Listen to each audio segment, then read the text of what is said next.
Hi, everyone. Thanks for joining us. I am Suzanne Simon with Restore America's Estuaries. I am the director for the Watershed's Grants program. I'm joined today by our manager of government affairs and communication, Brad Williamson, who will be helping me to field questions, so you will likely hear his voice from time to time.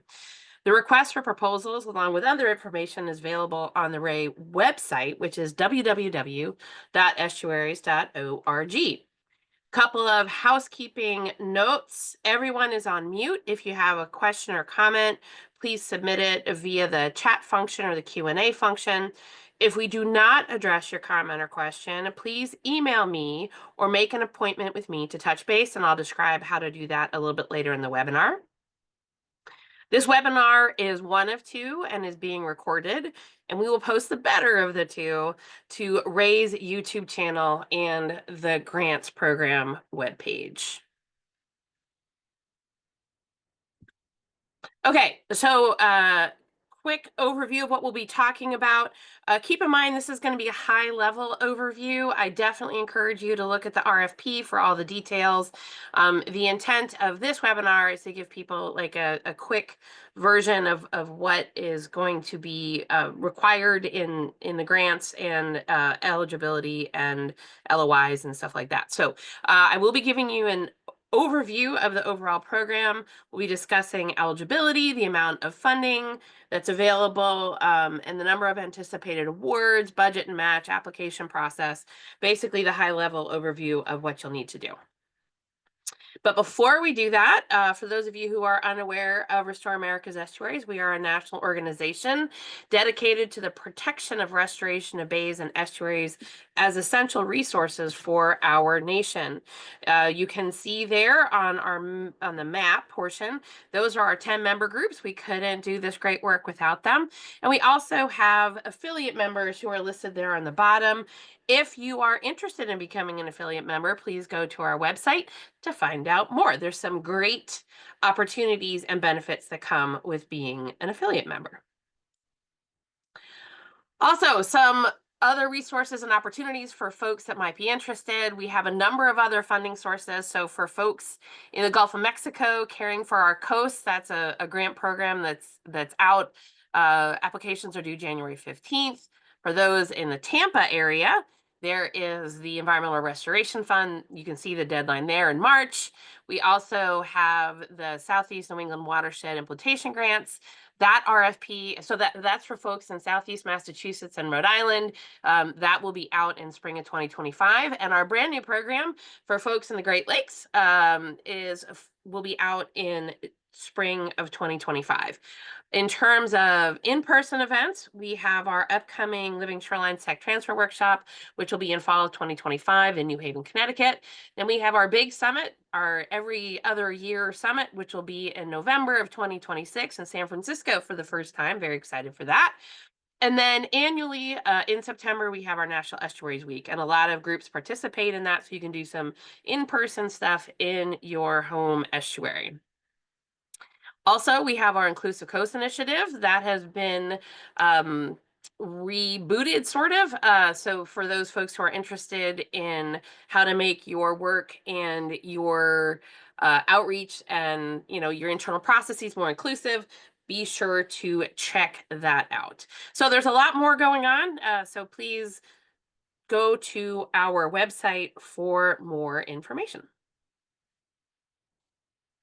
Okay, an overview of the program. So the NEP stands for the National Estuary Program, which is a place-based program within the U.S. Environmental Protection Agency with a goal to protect and restore the water quality and ecological integrity of estuaries of national significance. Currently, 28 estuaries located along the Atlantic, Gulf, and Pacific coasts and in Puerto Rico are designated and recognized by EPA as estuaries of national significance.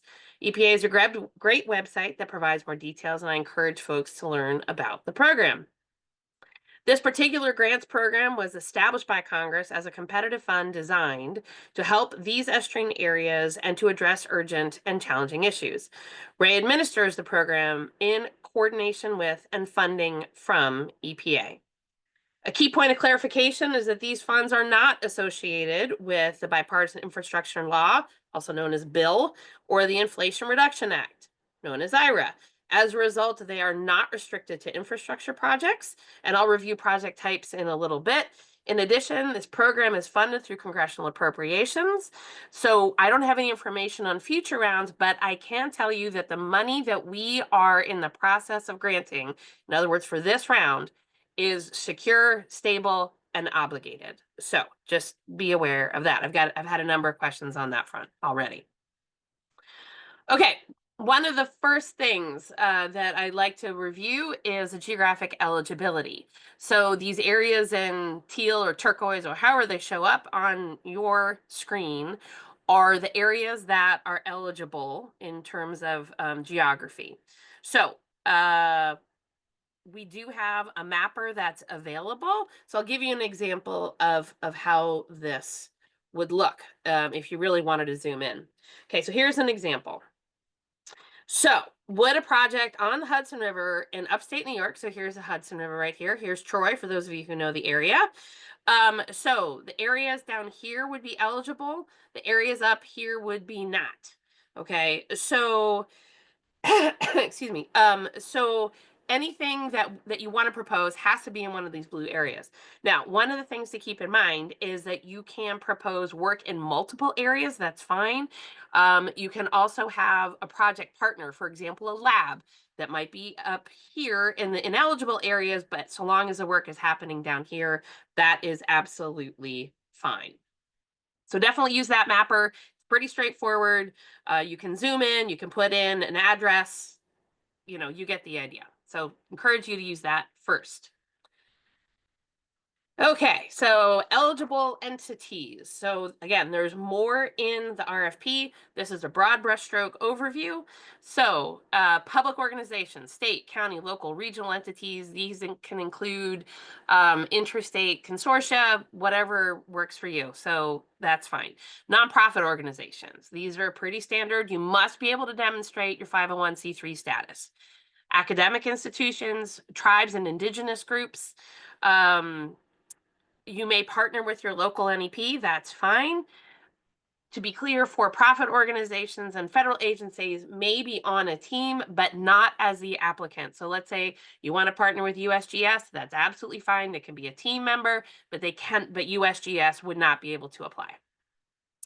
And for the definitions for this program, a team member is an entity or individual that receive funds or will be providing match and are listed in the budget. Given the competitive nature of this grant, there will be one award per entity.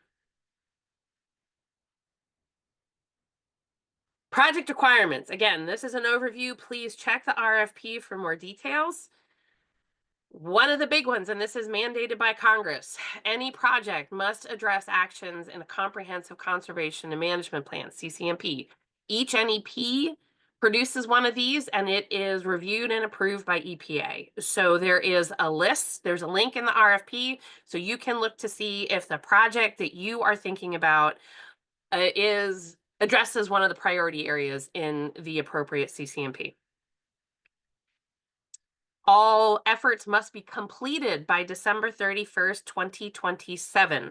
So in essence, it will be a 2-year project. So be aware of that. By the time the grant process goes through and the work plan approval, all that good stuff. So 2-ish years. Might be a little bit more than that if things pop along faster, but please be aware that we're looking at approximately 2-year projects.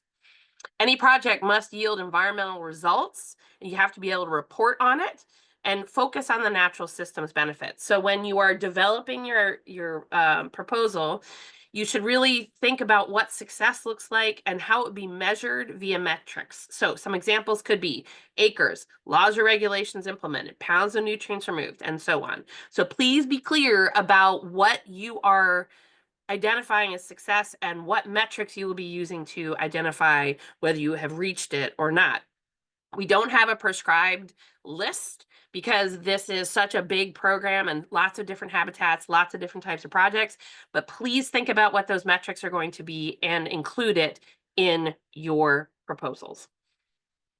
Any project that's eligible must address one or more of the 3 priorities for this RFP: loss of key habitats, coastal resilience in extreme weather, impacts on non-point source pollution, nutrients, and warmer water temperatures. So each RFP has a different mix. So just be aware that just because we included, XYZ priority in a previous RFP, that will not be eligible in this one. It has to address one of the ones that's listed here and in the RFP.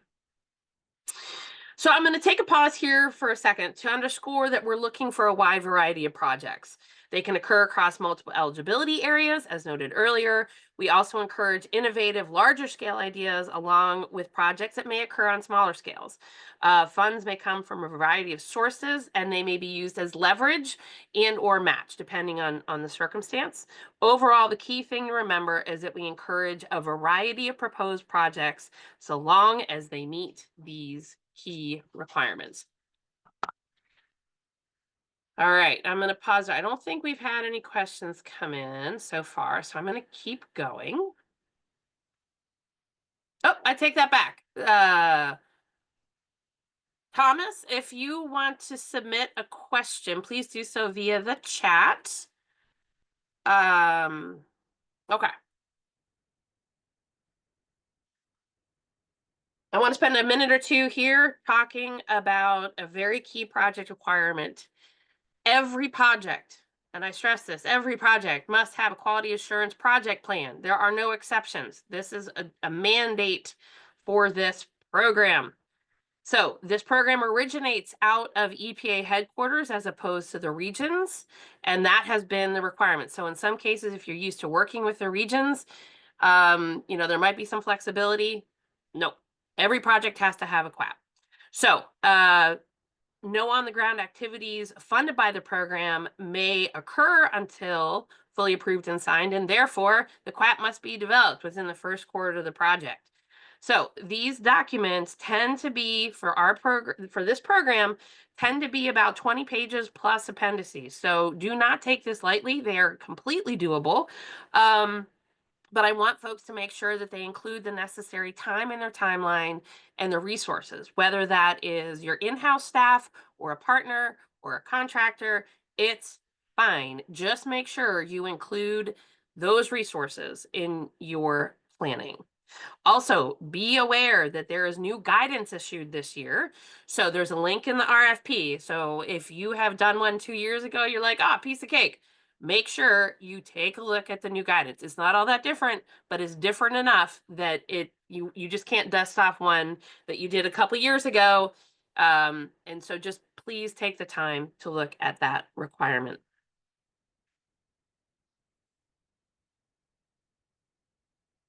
Okay.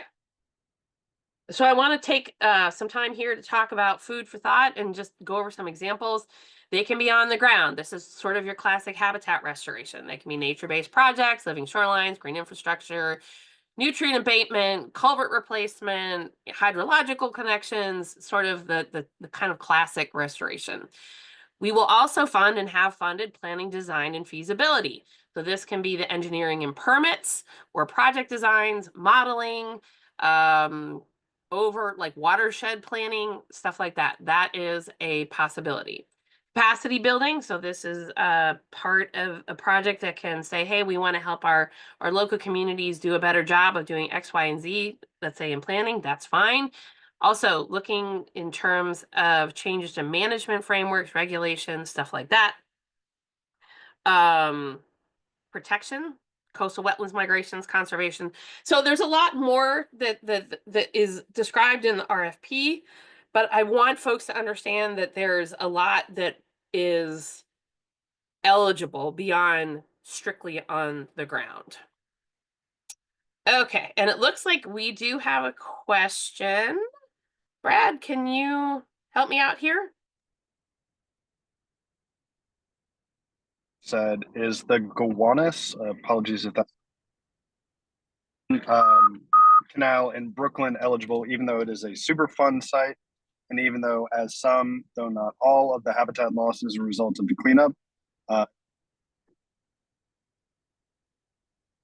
Okay, I think I heard most of that. So Even if it's a super fun site, that's fine. I think the big issue is to make sure that is geographically eligible. I don't have the map in front of me. I would assume it would be. So just because it's a super fun site doesn't mean it would not be eligible. So yeah, I think you're in okay shape right there. All right. Any other questions or comments that have come in? Aaron Haig with Tetra Tech. Are field investigations eligible? Field investigations. I think it depends, and I'll get to that in a second because that sounds like research, which I'll cover in a minute. Aaron, if I don't answer your questions, send me an email or set up time to talk, and I'm happy to get to that. But that's a great segue in terms of what's not allowed. That is great. Thank you, Aaron. All right, so here's what is not eligible in terms of projects. So research. So this is where there's a gray area here. So what I will describe it as is ivory tower or research for research sake is not allowed. However, if you think about it more as applied or practical, measurements that are then used to inform management decisions or, help understand the system so that estuarine conditions can improve. Those sorts of things are fine. Similarly, standalone outreach and education. Um, we want to see that as part of the project, but not the only deliverable. Let's see, routine monitoring. So this is when you're like, hey, we've been doing this for 20 years and we want another year's worth. No, I mean, we want to see monitoring as included as part of like baseline and then post project or something like that if it's an on the ground, but not just routine monitoring for monitoring's sake. Land acquisition. Federal funds cannot be used for land acquisition, although it may be used for the non-federal match, keeping in mind that the acquisition must occur during the project plan in order for it to count as match. So if somebody, if an organization purchases land 5 years ago, that will not be able to count. Similarly, social surveys, questionnaires, and similar efforts are not eligible. Any activity that's required as part of a legal settlement, mitigation, so on and so forth. And then you can only have a maximum of 3 proposals per entity. Again, there's more details in the RFP. And this is not meant as an exhaustive list, but please contact me if you have questions because I fully understand that there are nuances involved. Okay, I'm going to pause there. Looks like we had another question come in. Maybe. If we could send him the slides and the transcript for this video. So I will. Great. Well, Brad, you're going in and out, but I think the idea is yes, we can send slides and transcripts, and the this will one of the 2 webinars that are being recorded will be posted. Okay, so here's the Show Me the Money page. So we have approximately $3 million to grant, and the per project cost is generally between 200,000 and 500,000. Sometimes people ask for a little bit less. So if you do the math, we're anticipating between 6 and 10 awards to be granted based on previous experience because they typically come in on the higher end. Not surprisingly. All right. Budget and match. So the RFP has a budget table. Please follow this example. These are federal cost categories, and this is how we need to have everything categorized. So to help make everybody's lives easier, there is a fillable spreadsheet available on the webpage. It's a download for an Excel file. Hopefully that makes your life easier, but if you need to kind of create your own, that's fine too, but we're trying to make everybody's lives easier. Match. There is a 30% non-federal match requirement. So for example, if you're requesting $200,000, the required non-federal match would be 60,000. So, really think about how you can get to that match. We recognize that it can be a barrier. So I like to say be legally creative on this. So this can include volunteer hours, in-kind contributions. That can be donated boat time, donated captain's time, donated lab time. It can be a reduced fee that your labs might charge you. So that would be an in-kind contribution in terms of the discount. So the other thing I want to be clear on is there is a waiver. We recognize that a waiver request, I should say. We recognize that this non-federal match can be a barrier. There's more details in the RFP, and you will have to explain why you're asking for the waiver, and provide some additional information. Another note on the budget. Please, please make sure your costs are up to date. What we have been finding is that pandemic and related supply chain issues have substantially impacted some sectors, particularly in the construction and contracting. For example, gravel that used to be $20 a ton is now $40 or more a ton, and that gets much more expensive very quickly. So please dust off those costs as you go to make your budget. Also, to the degree that you can provide information in that cost basis column so we understand where you're getting your numbers, that would be very helpful and advantageous for you to do. Okay, the process and the timeline. So it's a two-step process. The first is a letter of intent, which is the other way you can think of it as a pre-proposal. And then if you're invited to do so, you can then submit a full proposal. There is an online submittal portal. I'll do a quick walkthrough that in the next couple of slides. The timeline, it's right there. This is also in the RFP. Again, January 17th is when this first stage is due, and then you can see that timeline there. The award process should happen in summer 2024, with efforts meaningfully getting underway for most grantees in the fall, which is why I said with that December 31st, 2027 end date, it's a 2-ish year project. So just keep those in mind. The evaluation frameworks are in the RFP. So if you want to take a look at how you're going to be scored, it's in there. And last but definitely not least, there is required a letter of acknowledgement from your local NEP. Please reach out sooner than later. It's the responsibility of the applicant to reach these deadlines, not the NEP. And there is a list of contacts on the EPA NEP web page, and there is a link in the RFP. Okay, I'm going to pause there for a sec. It looks like we have a question. Okay, oh, we're good on that. Never mind. Hang on, give me a sec. Do funds initially flow as of the start of the federal year? Good question. No.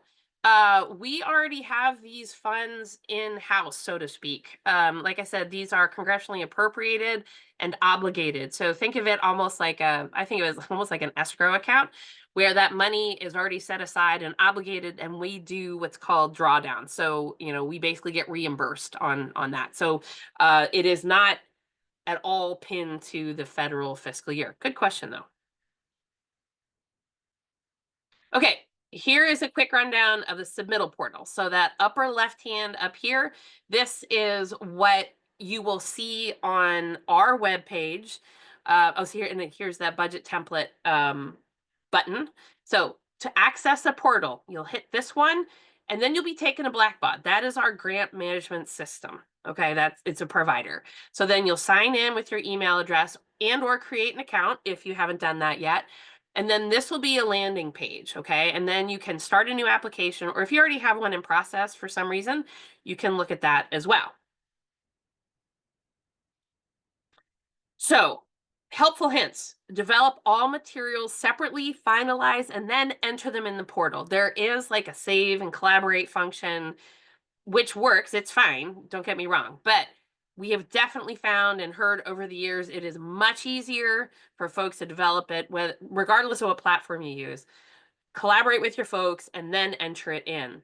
So the application is basically a series of text boxes, and it reflects what's in the RFP. So if you kind of start to use that RFP as your go by, definitely look at all the information that is going to be required. Setting up an account is really quick and easy. And then in terms of navigating, so there's almost like these tabs at the top. This is what it looks like. And so if you want to, this is the basic information, then you kind of go through the application, project details, attachments. So it's relatively straightforward once you get the hang of it. But if you run into any hiccups, just let me know. All right. I'm going to pause here for a second. Two questions. One from Dottie. Can the letter of acknowledgement from the NEP also include their support? Yes, great question. So it is a letter of acknowledgement to be neutral because the NEPs also are eligible to compete for this. So we did not want to put anybody in the position of any appearance of conflict of interest. It is absolutely fine if your local NEP is super excited about your project and um, if they want to give you a full-throated support, that's their options. But we definitely wanted to keep it relatively neutral in terms of an appearance of conflict of interest, like I said, because the NEPs can compete. Also, can you address the de minimis of 10% in the RFP versus the 15? Okay, so we're going to get into some very deep weeds administrivia here. So this program came about prior to when 2 CFR 200 got updated. As a result, the old amounts apply. So de minimis can only be a maximum of 10% as opposed to the 15%, which applies for any programs that started after the CFR regs got updated. That's really in the weeds, but just be aware. So everything for this program flows from the previous regs, if that makes sense. All righty, but and a good question.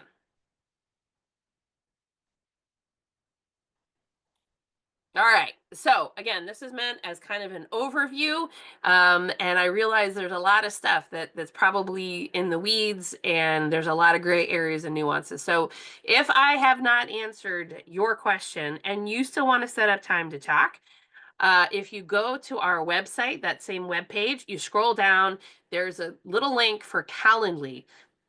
It's a great little app. It hooks directly into my calendar and you can see when I am available. So go ahead and set up time. We found it to be super easy. And then you can have 30 minutes to talk with me in terms of your questions or particular situation, or if you think a project might fly or not. Alrighty, so that was a lot of information. I realize I flew through it in some ways, but again, look at the RFP, send me an email, set up time to talk to me, and I am absolutely happy to provide feedback. At that point, I don't think we have any open questions right now. Doesn't look like it. So, on that note, again, thank you so much for taking the time. I really appreciate it. I look forward to reading your submittals, and I would like to thank Brad for his help on the technical and Q&A side. And with that, I hope you all have a great day, and good luck with those submittals. Take care.